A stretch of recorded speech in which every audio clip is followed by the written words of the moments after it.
말씀 전하겠습니다. 오늘 성령 강림 주일인데 오늘 행동하는 믿음 15번째 시리즈, 오늘이 마지막입니다. 그리고 다음 주부터는 뉴 리더라는 새로운 시리즈 설교를 하게 됩니다. 왜 뉴 리더라는 시리즈 설교를 하게 됐냐면, 제가 보니까 코로나 이후에 모든 것이 바뀌고 있어요. 모든 것이 바뀐다는 건 뭐냐면 새로운 질서들이 지금 만들어지고 있는 거예요. 기존 질서가 아니라 새로운 질서들이 만들어지고 있습니다. 그래서 이런 새로운 질서를 또 리더들이 만들 것 아니에요? 이게 굉장히 중요하죠. 지금 인도도 왜 이게 힘드냐면, 안타깝지만 인도 리더들, 현지 정부 리더들이, 제가 뭐 그걸 폄하하는 것은 아니고, 이게 거기서 실제적으로 저희에게 들은 리포트예요. 이런 것들을 리더들이 다 막아버리는 거예요. 리더들이. 뭐 다른 여러 가지 이유가 있겠지만, 그러니까 한 사람의 리더가 잘 쓴다는 게 얼마나 중요한 건가. 우리 주님은 군중으로 일하지 않으세요. 한 사람의 리더를 세우셔서, 또 지도자들을 세우셔서 우리 주님이 일하십니다. 그 12 제자들도 리더죠, 사실은. 그러니까 우리가 그런 마음을 갖고 이 시대에 하나님께서 어떤 리더십, 어떤 리더들을 하나님이 찾고 계시는지에 대해서 함께 새로운 시리즈를 통해서 좀 나눠볼까 합니다. 자, 오늘 성령 강림 주일 마지막, 또 행동한 믿음 마지막 시리즈, 오늘 제목은 변화는 넥스트가 아니라 뉴가 되는 것입니다. 변화는 넥스트가 아니라 뉴가 되는 것입니다 라는 제목으로 말씀 나누겠습니다. 제가 가만히 보니까 우리 신앙의 현주소가 뭐냐라고 했을 때, 이게 종교와 신앙이 다른 이유는, 종교는 죽어 있는 거고 신앙은 살아 있다는 거잖아요. 그러니까 우리의 현장에서 신앙이 어떻게 살아 있을까에 대한 문제예요.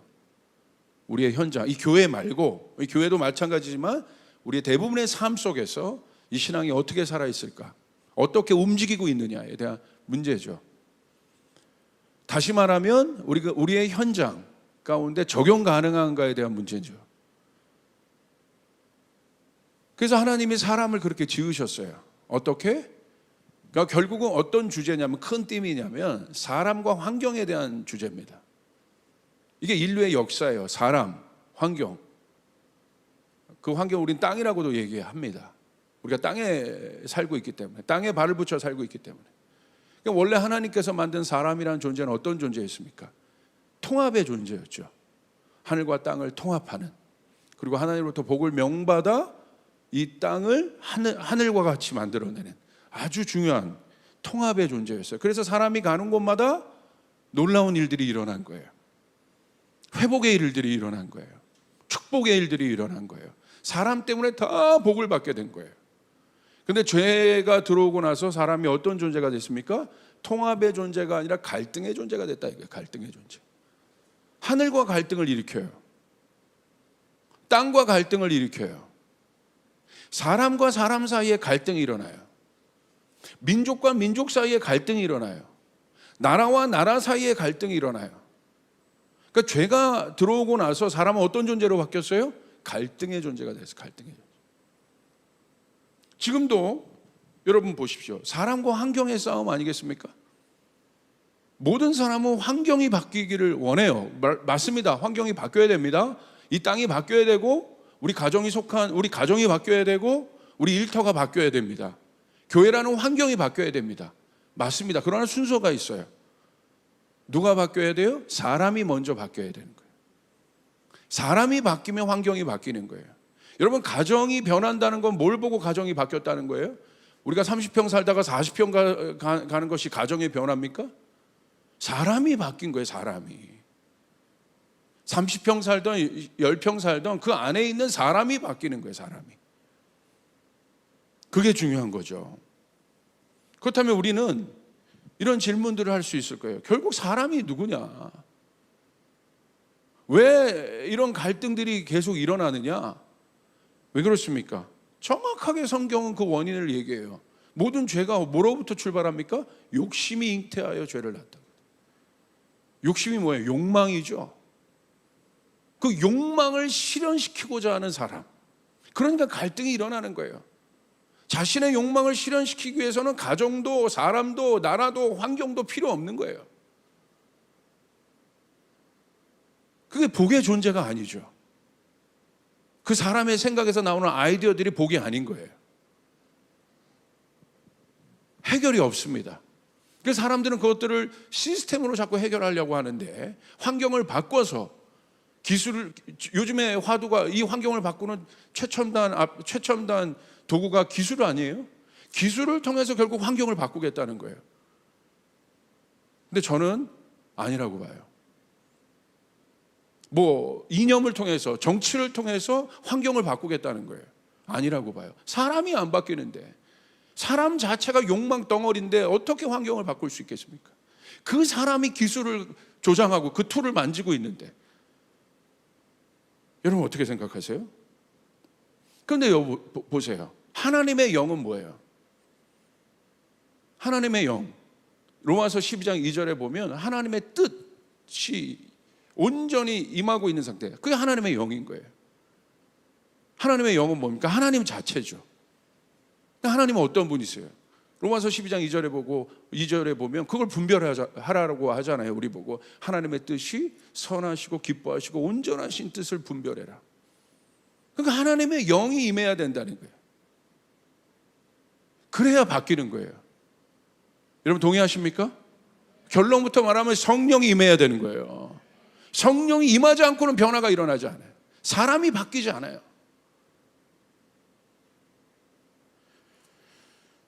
그걸 정확히 우리는 알아야 합니다. 그러면 성경에서 우리 사람이 어떤 존재인지에 대해서 우리 한번 봅시다. 사람이 뭡니까 도대체?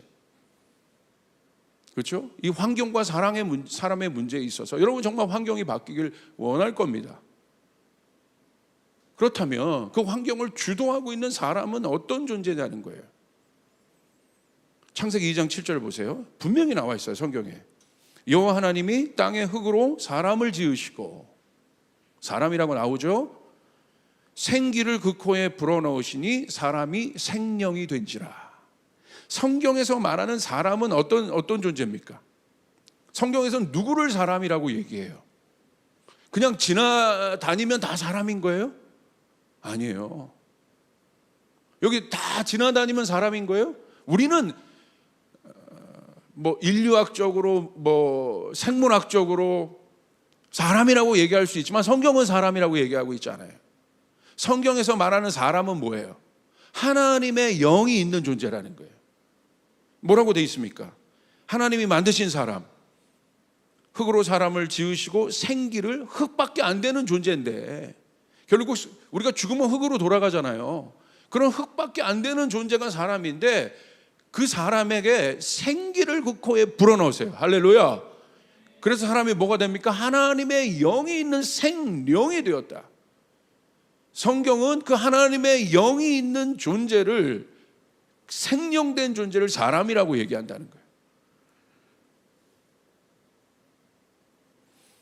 사람이 생령이 되었다고 말합니다. 성경에서 말하는 사람은 그러므로 생령의 존재이다. 존재는, 왜 이 존재가 중요합니까? 존재는 모양이 아니라 상태에 대한 질문이기 때문에 그래요. 모양으로는, 왜 상태에 대한 질문이 중요하냐면요, 모양으로는 가짜와 진짜를 구별할 수 없습니다. 요즘에 여러분 디지털로도 딥페이크나 이런 거 보십시오. 기술이 발전되니까 막 대통령 그대로 만들어내잖아요. 구별이 안 되는 거예요. 구별이. 진짜와 가짜가 구별이 안 돼요. 요즘에 모조품들도 보십시오. 꽃 멀리 뭐 가까이 보면 진품 가품이 구별될 수 있겠지만 요즘에 기술들을 보세요. 얼마나 진짜처럼 만들어내는지. 나중에는 로봇을 사람처럼 만들어낼 거 아닙니까? 영화에 보면 진품과 가품이 구별이 안 돼요. 진짜 열매인지 모조품 열매인지 구별이 안 돼요. 그래서 이 존재에 대한 질문은 모양에 대한 질문이 아니라 상태에 대한 질문이라는 거예요. 어떤 상태로 존재하고 있느냐. 열매라고 해서 다 열매가 아니에요. 죽은 모양의 열매로도 존재할 수 있어요. 그래서 상태를 물어봐야 되는 거예요. 자, 제가 항상 그 비유를 하지만 장갑 비유를 항상 하죠. 사람이 뭐냐? 제가 이 장갑 비유를 여러분에게 많이 설교했지 않습니까? 또 보십시오. 사람은 이게 흙으로 이 사람의 모양을 만들었어요. 근데 거기에 하나님이 후 불어넣으셔서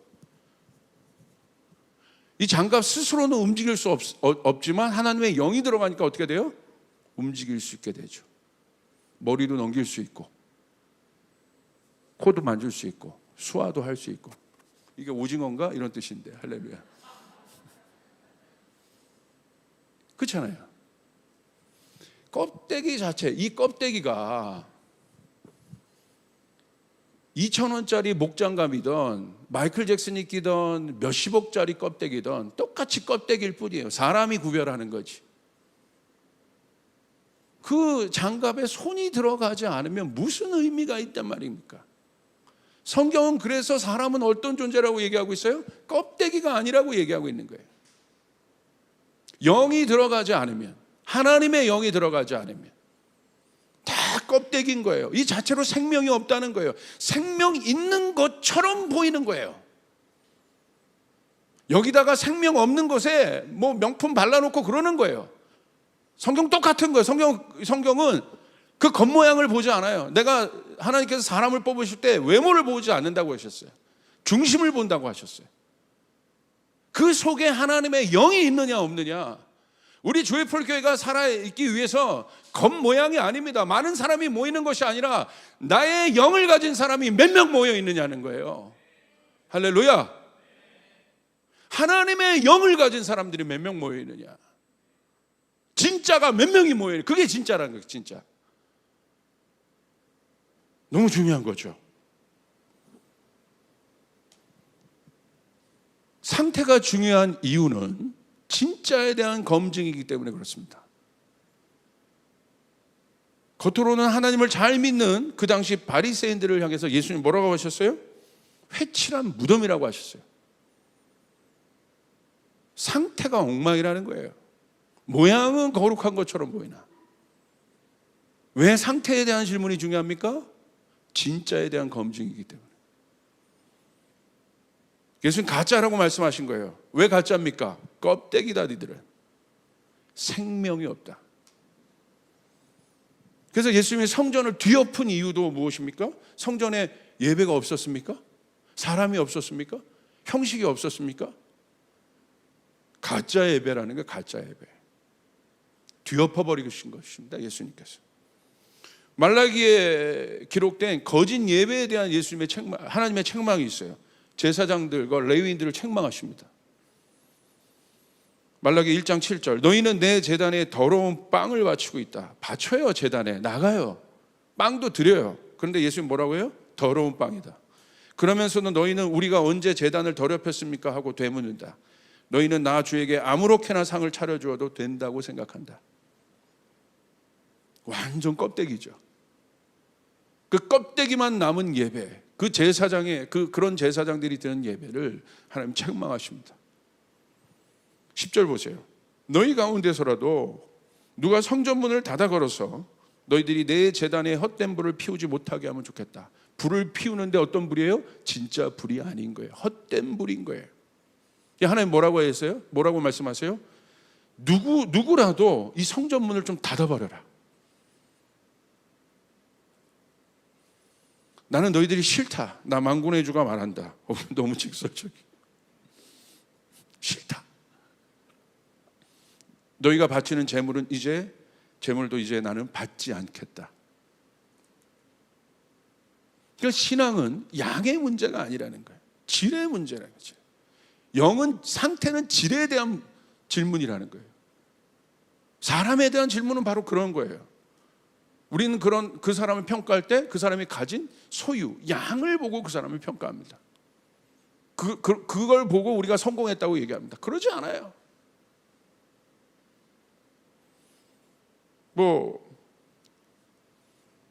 이런 말 해서 뭐 하겠지만 세계에서 제일 유명한 제일 부자로 등극된 누구 있지 않습니까? 무슨 게이츠, 빌 뭔가 뭐 있잖아요. 얼마나 좋은 일 많이 합니까? 근데 최근 나타난 사건 보십시오. 가정 다 깨잖아요.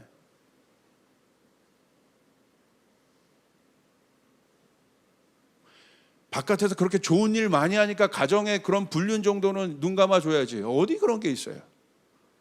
그게 대체 가능한 겁니까? 그 정도 일하는 사람은 바쁘니까 그런 건 이해해 줘야 돼. 여러분도 그렇게 생각하세요? 수년간 얼마나 모르게 그 욕망들을 채우고 있었습니까? 완전하지 않아요. 왜 그렇습니까? 껍데기니까요, 껍데기. 보세요. 많은 사람들을 행복하게 했을 수 있지만 정작 자기의 가정에 많은 사람들에게 얼마나 상처를 줬겠어요. 그 안에 있는 자식들은 어떻겠어요? 생각하지 않는 거예요. 왜 그렇습니까? 껍데기니까. 이 껍데기에 뭐만 가득해요? 욕망만 가득한 거예요. 안 그런 척 할 거예요. 하는 거예요. 학문으로, 교육적인 캐리어로, 문화생활로, 교양으로. 안 그런 척 하는 거예요. 근데 성경은 뭐라고 얘기해요? 죽었다. 껍데기다. 죄는 뭡니까? 간단해요. 껍데기만 남은 상태, 하나님의 영이 떠난 상태를 얘기해요. 결과는 죽음입니다. 죽음이란 건 뭐예요? 살아있는 것 같으나 죽은 거예요. 이 하나님의 영이, 손가락이 빠졌는데 스스로 움직여요? 이게 100억짜리 장갑이라고 생각해 봅시다. 와, 어마어마한 거죠. 스스로 움직입니까? 생명이 없다 이거예요. 죽음에서 우리를 구원하시기 위해 누가 오셨습니까? 예수님이 오셨습니다. 할렐루야. 그러므로 진짜 회복은 환경의 회복이 아닙니다. 겉의 회복이 아닙니다. 속이 바뀌어야 합니다. 더 중요한 것은 환경의 주체가 되는 우리들이 바뀌어야 돼요. 그래서 교회가 중요한 것입니다. 그래서 복음이 중요한 것입니다. 아멘. 그래서 성령이 중요한 것입니다. 아담이 회복되어야 에덴이 회복되는 것입니다. 사람의 회복은 그러므로 이제 뭘 말합니까? 더 나은 장소를 내가 가졌다는 개념이 아니고 더 나은 존재가 되었다는 것이 아니라 바로 생명의 존재가 되는 것이 사람의 회복인 거예요. 하나님의 영이 있는 존재. 그게 바로 하나님의 형상입니다. 그래서 예수님이 그 일을 위해서 어떻게 하셨어요? 십자가 위에 죽으셨어요. 그분이 이 죄의 껍데기 안으로 들어가셔서 이 죄의 껍데기를 어떻게 해요? 이 육이죠. 과 함께 죽으셨어요. 우리의 옛자, 죄의 자, 욕망의 자를 십자가에 처단하셨어요. 그리고 구원을 이루셨어요. 새 길을 여셨어요. 이 옛자를 개조하고 쓰신 것이 아니에요. 아담을 개조하고 쓰신 것이 아니에요. 망친 아담을 개조해서 더 나은 인간으로 만들기 위해 예수님 오신 것이 아니에요. 첫 아담을 죽이신 거예요. 할렐루야. 첫 아담이 죽은 거예요. 그걸 개조한 게 아닙니다. 거기다가 어차피 죽었는데 거기다가 화장하고 뭐 난리치는 거죠. 저도 장례를 많이 보지만 장례할 때 마지막 입관하고 할 때 제가 가서 또 예배도 집례하고 그러니까 많이 봅니다. 그 위에 이제 겉보기에 화장도 해드리고 막 그래요. 물론 보기 좋으라고 그렇게 하는 거지만 그럼 뭐 합니까? 거기다가 뭘 바른다고 해서 살아나는 개념이 아니란 말이에요. 죽었는데. 죽은 그 몸에, 육신의 그 몸에, 아담의 몸에 명품 옷을 입힌다고 해서 살아나는 게 아니라는 거예요. 죽었는데. 살아날 수 있는 방법은 뭡니까? 새롭게 태어나는 것입니다. 할렐루야. 그게 부활이에요. 우리 주님이 새롭게 태어나신 거예요. 그게 십자가입니다. 예수님이 그래서 십자가가 중요한 겁니다. 십자가를 알아야 되는 것이에요. 복음은 십자가가 핵심인 거예요. 십자가에서 우리의 옛자는 첫 아담은 죽었습니다. 그리고 예수님을 통해서 그분이 새 아담으로 일어나셨습니다. 근데 그 아담은 죽지 않는 아담이에요. 영원한 아담인 거예요. 완전히 폐기하신 거예요. 개조하신 것이 아니라 다시는 사용하지 못하도록, 그 옛자를 쳐다도 보지 못하도록 완전히 폐기해 버리신 거예요. 그리고 새 사람을 입게 하셨어요. 이게 바로 뉴의 개념이에요. 뉴. 성경은 넥스트의 개념이 없습니다. 잘 들으셔야 돼요. 성경은 넥스트의 개념이 없어요. 뉴의 개념만 있을 뿐이에요. 성경에서의 뉴라는 것은 망가진 것을 개조해서 쓰는 것이 뉴가 아니라 완전히 새롭게 되는 것입니다. 이전과 다른 존재가 되는 것입니다. 그게 거듭남이에요. 고린도전서 5장 17절 보세요. 우리 같이 한번, 우리 온라인으로도 예배를 드린 분도 같이 한번, 이 말씀이 너무 중요하기 때문에 우리 한번 선포합시다. 시작. 그런즉 누구든지 그리스도 안에 있으면 새로운 피조물이라. 이전 것은 지나갔으니 보라 새 것이 되었도다. 할렐루야. 영어로 보면 뭐라고 돼 있어요? 새로운 피조물. 개조해서 다음 단계의 어떤 존재가 된 것이 아니라 성경은 뭐라고 얘기하고 있어요? New creation이다. 새로운 피조물이다. 새롭다. 그리고 뭐라고 얘기하고 있습니까? Old has gone. 갔다. 끝났다. 다시 돌아오지 않는다. 옛것은. 그리고 뭐가 왔다? New has come. 이미 왔다. 현재 완료를 쓴 거예요. 왔다. 이미 우리 안에. 여러분이 거듭났다는 것은 여러분 이미 새로운 존재가 되었다는 사실을 믿으시길 바랍니다. 내가 개조되는 것이 아니에요. 그러니까 이런 복음의, 이게 복음의 핵심인데 다른 존재가 되는 것. 이 복음에서 멀어지니까 교회에서 뭘 가르쳐요? 자기개발서 가르치는 거예요. 자기개발. 어떻게 하면 나은 존재가 되는가? 어떻게 하면 나은 환경 속에 내가 살 수 있는가? Better life. 더 나은 거, 더 나은 거. 그리고 그것을 계속 던져요. 그건 복음이 아니요. 그건 복음이 아닙니다. 복음은 이미 우리가 완전히 새롭게 되었다는 것이에요. New creation이다. 여러분, new라는 건 뭐예요? 이전에 없었다는 거예요. 내가 거듭났다는 건 이전에 이런 삶을 내가 살아본 적이 없고 내가 이런 생각을 해본 적이 없다는 거예요. 그게 거듭난 사람이에요. 예전엔 내 욕망 중심으로 이렇게 살았는데 거듭나니까 생각이, 와, 내가 이런 생각을 해? 바뀌는 겁니다. 변합니다. 내가 예전에는 이런 행동을 해본 적이 없는데 거듭나니까 이런 행동을 하는 거야. 완전히 새로운데? 한 번도 내가 예전엔 남에게 죽어도 내가 용서를 구한 적도 없고 사과해보지 같이 내가 먼저 그런 적도 없는데 거듭나니까 내가 그걸 하고 있는 거야. 놀라운 거예요. 실제라는 거, 실제. 겉과 속이 같아지는 거예요. 사람은 발전의 존재가 아닙니다. 근데 사단은 어떻게 만들었어요? 이 뉴의 개념에 이 반대의 개념을 항상 사단도 개념을 만들어요. 원리를 만들어요. 넥스트라는 개념을 만든 거예요. 성경이 뭐로부터 출발합니까? 창세기 1장 1절. 태초에 하나님이 천지를 창조하셨다. 할렐루야. 창조. 사람은 어떤 존재냐? 창조주가 있다. 이 세상이 어떻게 생겨나느냐? 창조주가 있다. 그게 베레시트, 태초에. 우리가 가장 먼저 알아야 될 태초란 건 뭐야? 근원이라는 거예요. 먼저 제일 중요한.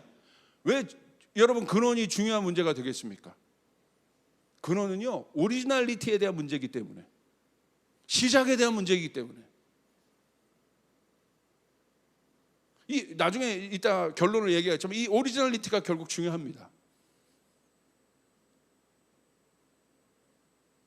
그거부터 시작하는 거예요. 근데 사람은 사람의 존재를 어디서 찾아요?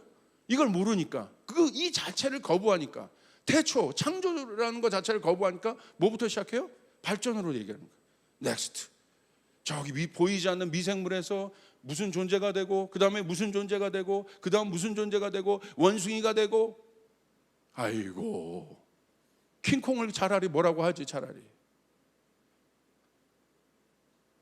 원숭이가 되고, 거기서 무슨 사람이 되고, 이 사람이 그 다음에 기술을 통해서 어떤 존재가 되고, 나중에 이 기술을 통해서 인공지능도 다 오고, 그 장기도 다 만들어서 영생하는 존재가 되자. 이게 사람이 하는 짓이라 이게. 계속 넥스트의 개념을 만들어요. 넥스트. 어마어마한 저항입니다. 근데 이런 세계관이 교회 안에도 들어와 있고, 우리 안에도 들어와 있습니다. 그 만족이 없는 거예요. 복음을 알아도 만족이 없는 거예요. 허한 거예요. 복음을 아는데 왜 허합니까? 복음을 아는데 왜 공허합니까? 복음을 아는데 왜 우울해집니까? 복음을 아는데 왜 여러분, 우울한 게 비슷한 게 또 뭐죠? 슬퍼집니까? 그게 그건가? 왜 복음을 아는데 허무해집니까? 어떻게 그리스도인 안에, 복음을 아는 사람들 안에 그런 것들이 있을 수 있습니까? 복음은 능력인 거예요. 십자가는 능력인 것이에요. 십자가를 만나면 변화가 일어나게 되는 것입니다. 왜냐하면 하나님의 영이기 때문에.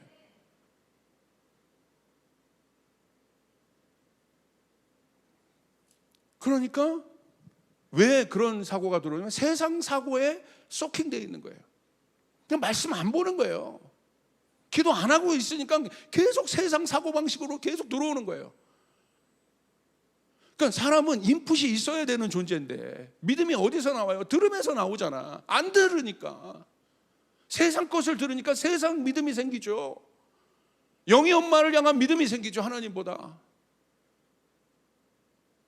수학 강사, 일타 강사가 하는 말이 하나님 말씀보다 높은 거예요. 그러니까 불안한 거예요. 이러지도 못하고 저러지도 못하고. 차라리 내가 하나님 모르면 괜찮은데 하나님 알면서. 보십시오. 그러니까 계속 어떻게 해요? 넥스트. 그 다음에 이거 되고. 자, 저는 이 직분에 대한 것도 그런 개념이에요. 이게 직분이 정말 교회를 섬기고 그 어떤 그런 리더십의 책임감을 갖고 이런 마음으로 해야 되는데, 이게 무슨 직위제가 돼버렸어요. 그 다음에 이거 되고, 그 다음에 이거 되고, 그 다음에 이거 되고, 그 다음에 이거 되고. 마지막에 교회에서 어떤 마지막 직분이 있잖아요. 그럼 끝나는 거예요?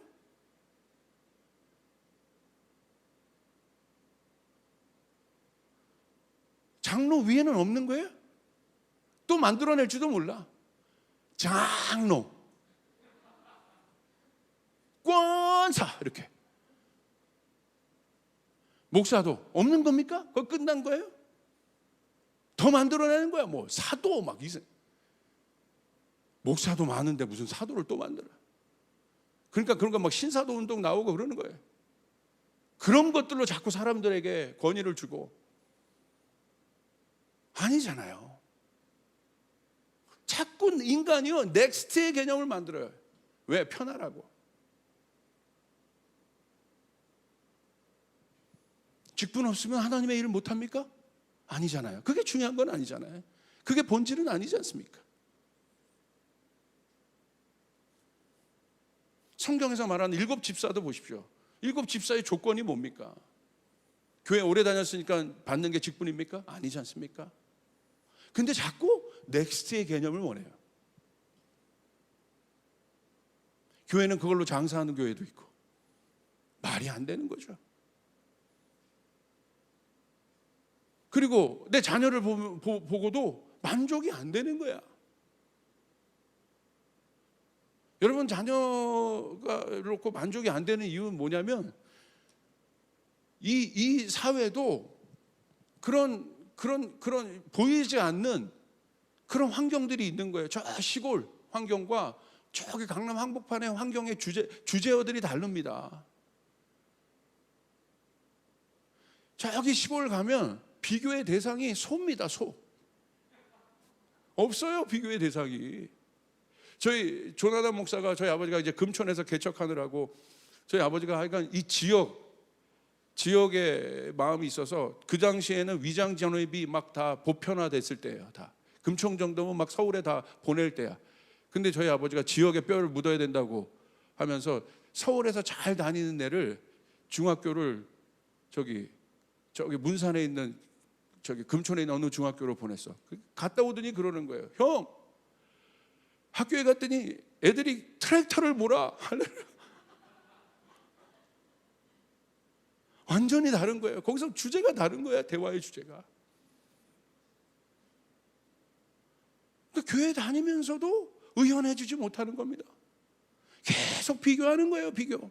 야, 넥스트 90점 맞았어? 그 다음에 95점. 넥스트. 그래서 어느 대학에 갔어요? 넥스트. 어느 직장에 갔어? 넥스트. 그 다음에 넥스트. 끝이 없는 겁니다. 넥스트가. 이 넥스트의 저주. 너 이제 시작했지? 더 거룩한 존재가 돼야지. 넥스트. 더 거룩한 존재가 돼야지. 그게 중세의 수도사들 아닙니까? 자기의 노력으로, 그러니까 자기 몸에 결국 채찍질하는 일이 일어나잖아요. 그게 거룩인 줄 알고. 그리고 더 저기 산속으로 들어가잖아요. 나는 구별돼야 된다. 속이 해결이 안 되는데 겉모양으로 환경을 바꾼다고 해결이 되냐 이거예요. 몸에 채찍질을 한다고 해결이 되냐 이거예요. 그게 남미 기독교 아닙니까 지금. 지금도 부활절날 그 짓 하고 있잖아요. 행위, 율법,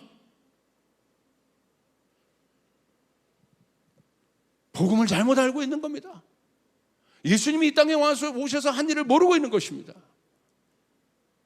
예수님이 죽으셨다는 것이 무슨 의미인지 모르고 있는 거예요. 예수님은 우리를 더 나은 존재로 넥스트의 개념을 둔 것이 아니라 우리를 아예 그 애굽에서, 지옥에서, 구렁텅이에서 우리를 천국으로 바꾸셨어요. 할렐루야. 우리를 완전히 바꿔놓으셨다 이거예요. 옛 자를 폐기시켜 버리시고. 그래서 믿음이 필요한 겁니다 여러분. 진짜 믿음이요 이게. 내 자녀를 키울 때도 그 믿음이 있어야 되는 거예요. 목회자가 그 믿음이 있어야 되는 거예요. 그 믿음이 없으면 어떻게 됩니까? 야, 넥스트 100명 모였으니까 야 500 찍자, 1000 찍자, 10,000 찍자.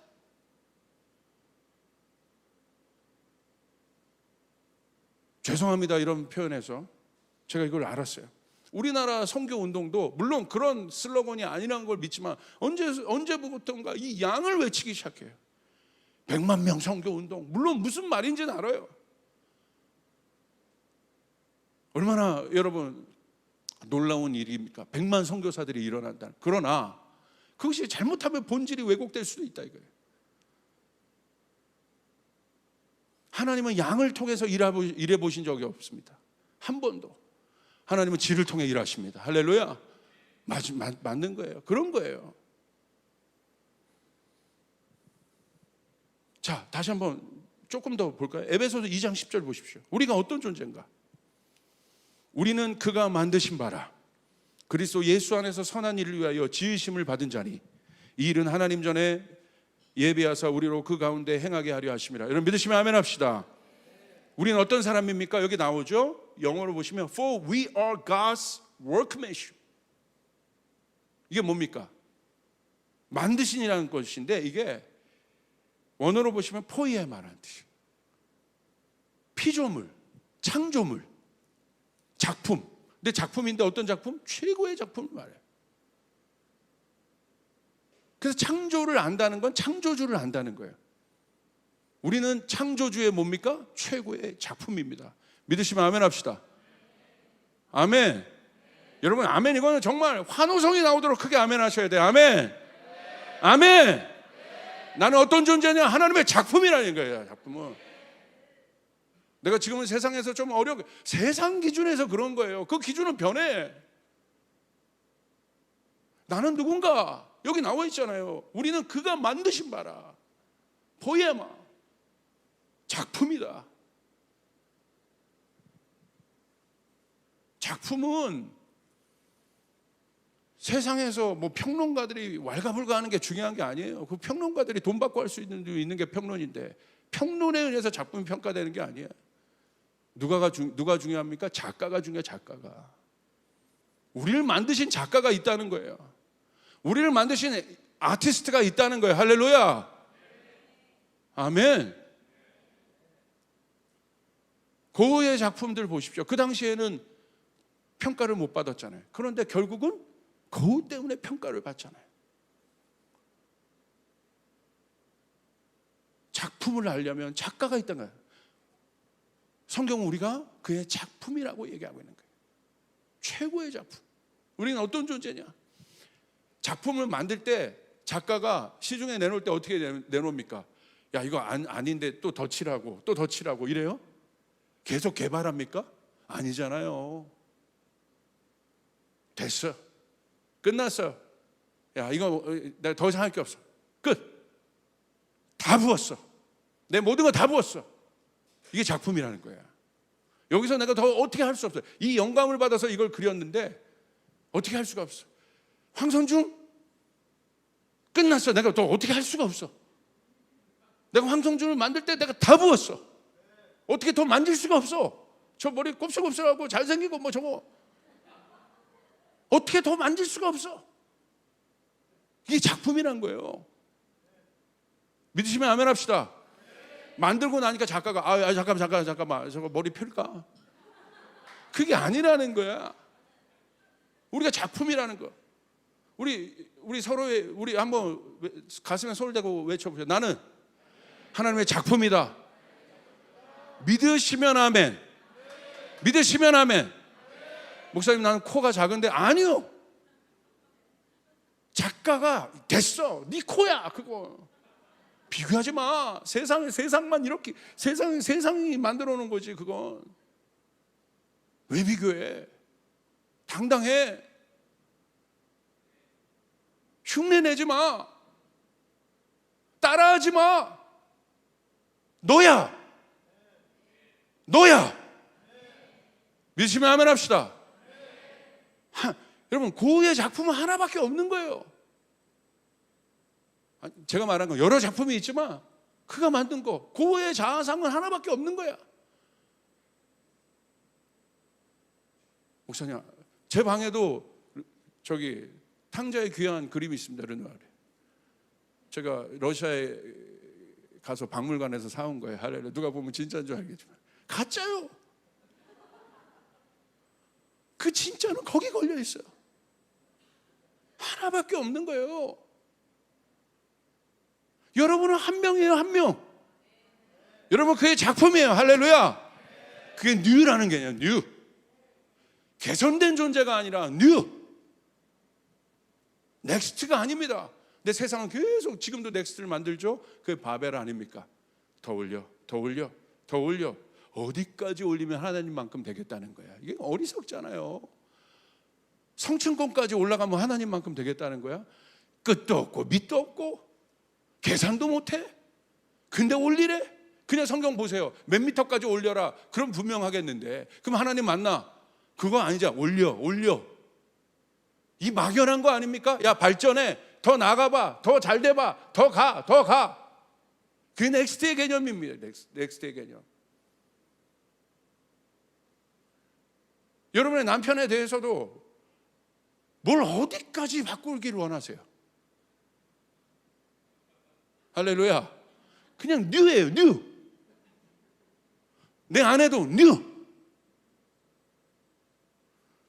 그 살을 빼야 되는데요. 그럼 어디까지 빼야 되는 거예요? 우리 남편이 배가 줄어들, 그러면 정해주셔. 어디까지 배를 줄여야 되는지. 건강을 위해서 빼고 이런 거나 뭐 상관없지만 그 목적이 아닌 이상 다 그런 거에 속고 있는 거야. 내 자녀가 공부를 잘 어디까지? 그러니까 만족을 못하는 거예요. 만족을. 그러니까 칭찬하지 않아요. 격려하지 않아요. 존중하지 않아요.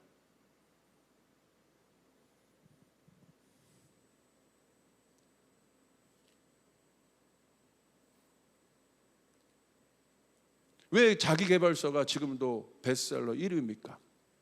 이런 것 때문에, 그 심리를 이용해서.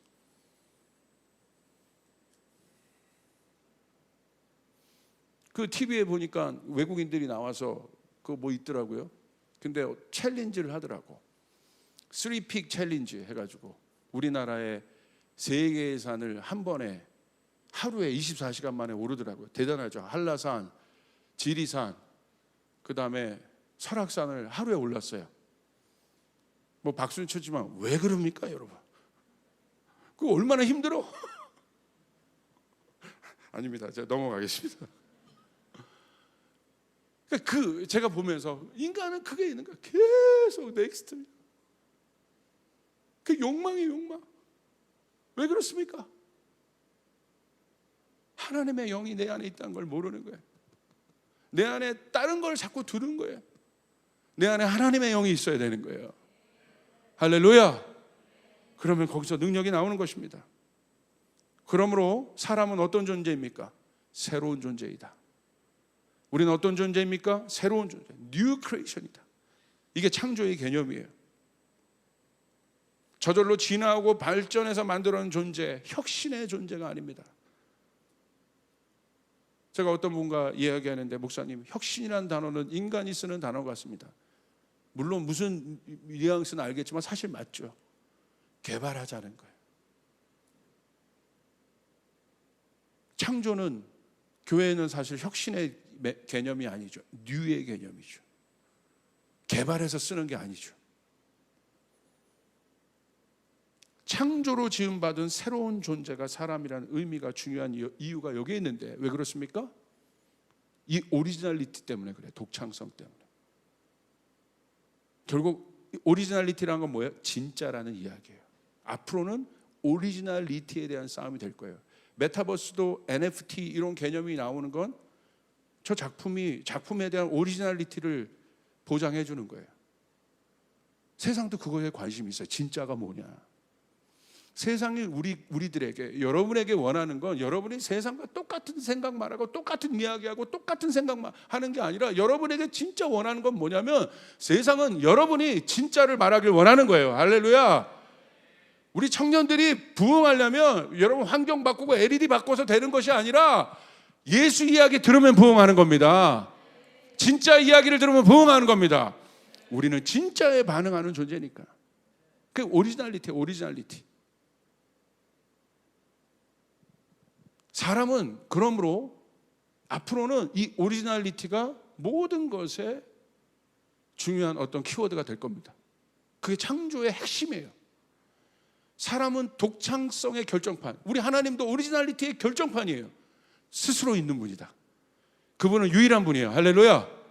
세상의 신과 비교될 수 없는 분이에요. 세상의 신들은 있지도 않아요. 우리 하나님은 살아계신 하나님이십니다. 스스로 계신 분이십니다. 할렐루야. 오리지널리티. 독창성. 카피하거나 모방할 수 없어요. 능력은 카피나 진짜 능력은 모방할 수 없습니다. 작품에서 제일 중요한 것은 작품의 스킬이 아닙니다. 그 작품이 진짜인가 가짜인가를 아는 데 있어서 제일 중요한 건 뭐예요? 그 작품에 작가의 숨결이 들어가 있느냐 아니냐의 싸움. 어떤 옷 디자인, 명품 옷들이 여러분 값있게 팔리는 이유는 뭐예요? 원단 때문에 값있어요? 아니죠. 누가 디자인했느냐는 거예요. 그 작가의 숨결이 들어가 있는 그 옷이 동대문의 옷과 다른 거예요. 그래서 비싼 겁니다. 오리지널리티이기 때문에. 숨결이 있다는 거예요. 아무것도 아닌 천조각인데 숨결을 불어넣은 거예요. 그래서 다른 겁니다. 그게 작품이에요. 카피가 아니라. 모방은 여러분 숨결을 불어넣지 않습니다. 우리가 어떤 존재입니까? 그냥 이런 껍데기 흙밖에 안 되는 존재인데, 우리는 하나님이라는 작가의 숨결이 들어간 존재예요. 할렐루야. 그분의 모든 것이 들어가 있는 존재, 그게 우리들이라는 거예요.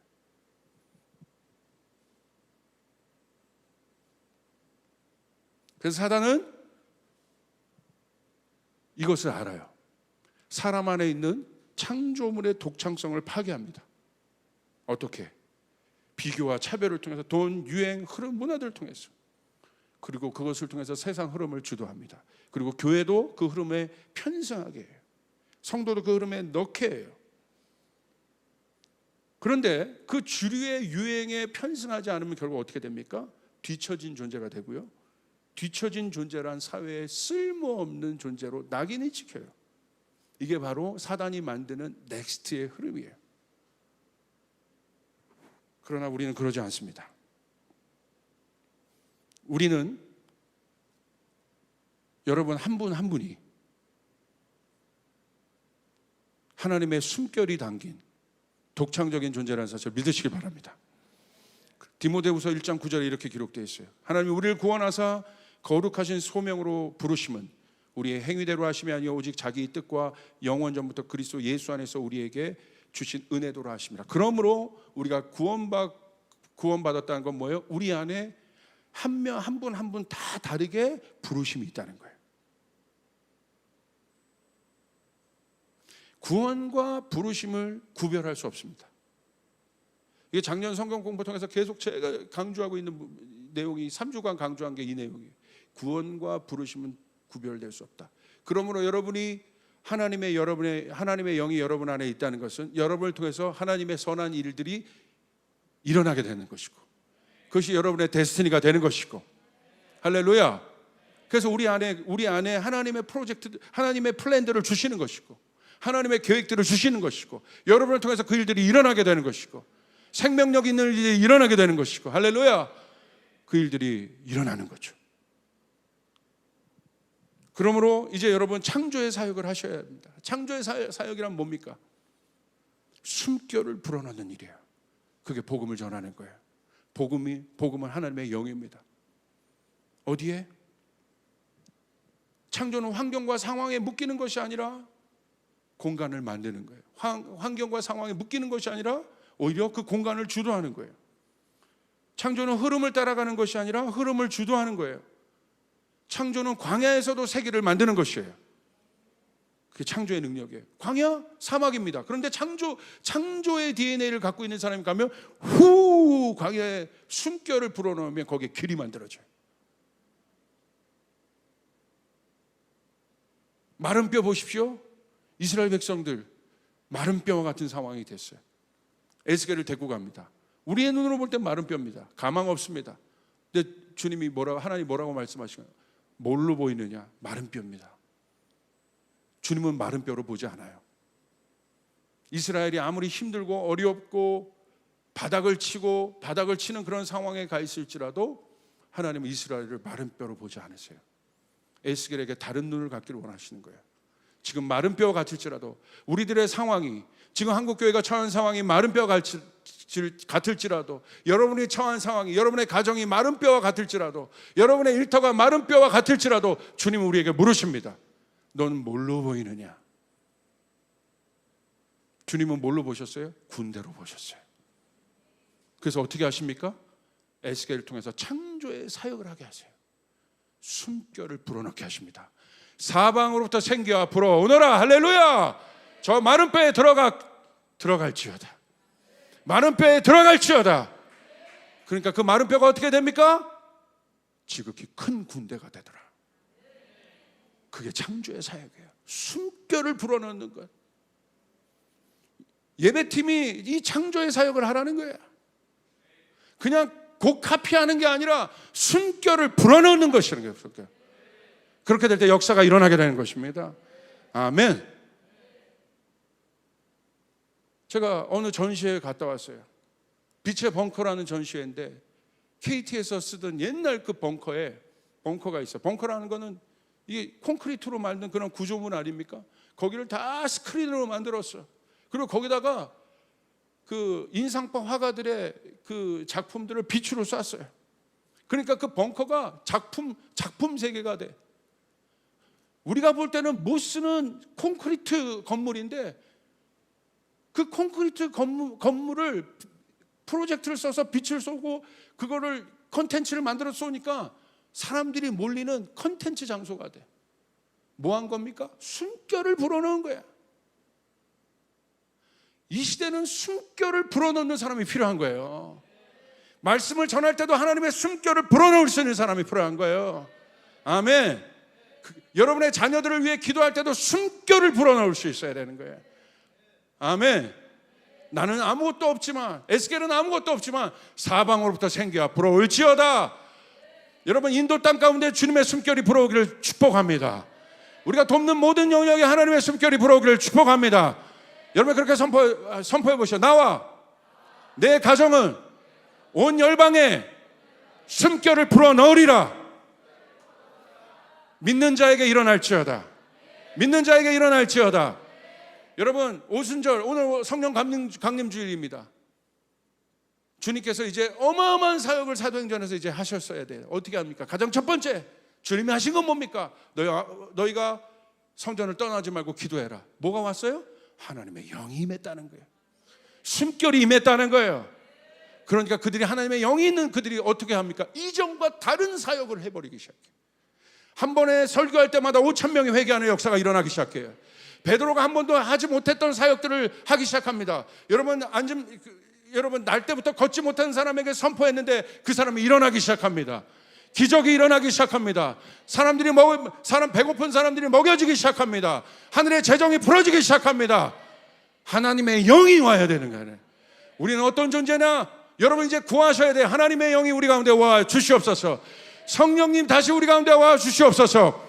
그게 바로 숨결을 불어넣는 것이란 말이에요. 내가 노력해서 다른 공간을 만드는 것이 아니라 우리가 이 성령 강림 주일날 우리가 창조의 사역을 하는 건 뭐냐? 여러분의 가정 안에 이제는 그렇게 기도하십시오. 이제는 본격적으로 기도하십시오. 하나님이 열린 하늘문을 위해 기도하는 자에게 성령을 부어주실 것입니다. 성령이 우리에게 임할지어다. 사방으로부터 생기가 불어올지어다. 여러분이 가는 곳마다 그 일들이 일어나야 돼. 숨결을 불어. 여러분은 아티스트들이에요. 여러분 그냥 모방하는 카피하는 어떤 사람들이 아니라 여러분 안에 그 창조의 사역들이 일어나야 되는 거예요. 저 예배를 통해서 믿지 않는 사람이요, 성도가 누가 링크 시켜줘서 보내줬는데 영상 보면서 회심했대요. 주님께 영광의 박수 올려주십시다. 할렐루야. 어떻게 그런 일들이 일어납니까? 숨결이 들어가는 거예요. 숨결이. 많은 사람이 필요한 것이 아니라 그 한 사람이 일어나서 그 숨결은요 온라인 공간을 통과해버립니다. 시공간을 통과해버립니다. 오늘 우리의 한 예배를 통해서도 한 영혼이 살아날 수 있음을 믿으시길 바랍니다. 여러분 외칩시다. 성령이 오시옵소서. 성령이 오시옵소서. 여러분 믿습니까? 주님이 오순절날 성령을 불어주신 건 다시 한번 숨결을 불어넣어 주신 거예요. 후! 너희가 어떤 존재인지 알아라. 성령을 구하라. 여러분 그 성령이 우리에게 오십니다. 약속하신 성령을 우리에게 주셨다고 말씀하십니다. 그러면 사랑하는 여러분 성령을 구하시길 바랍니다. 할렐루야. 여러분을 통하여 그 일들이 일어나게 될 것입니다.